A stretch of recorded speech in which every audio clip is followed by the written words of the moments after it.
یہ سورہ الروم کی آیت 32 اور 33 پر ایک مبنی سوال ہے. اعوذ باللہ من الشیطان الرجیم. بسم اللہ الرحمن الرحیم. منیبین الیہ واتقوہ واقیموا الصلاة ولا تکونوا من المشرکین من الذین فرقوا دینہم وکانوا شیعا.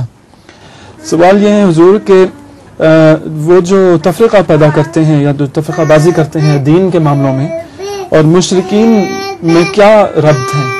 وہ کس طرح مشرک بنتے ہیں تفرقہ پیدا کر کے؟ جب وہ تفرقہ کرتے ہیں دین میں تو مشرک اس سے فائدہ اٹھاتے ہیں، کیونکہ جو قومیں متفرق ہو جائیں ان پر غیر قومیں حملہ کر دیا کرتی ہیں اور طاقت ہو جاتی ہیں. بس بجائے اس کے کہ مسلمان ایک ہوں اور دوسرے پھٹے ہوئے ہوں، جیسا کہ قرآن کریم فرماتا ہے تحسبهم جميعا وقلوبهم شتى، تم ان کو اکٹھا سمجھ رہے ہو حالانکہ ان کے دل پھٹے ہوئے ہیں. اس کے برعکس اگر معاملہ ہو جائے اور مسلمانوں کو دل پھٹ جائیں اور دشمن ایکا کر جائے، یہ اسلام کے لیے بہت ہی مضر ثابت ہوگا.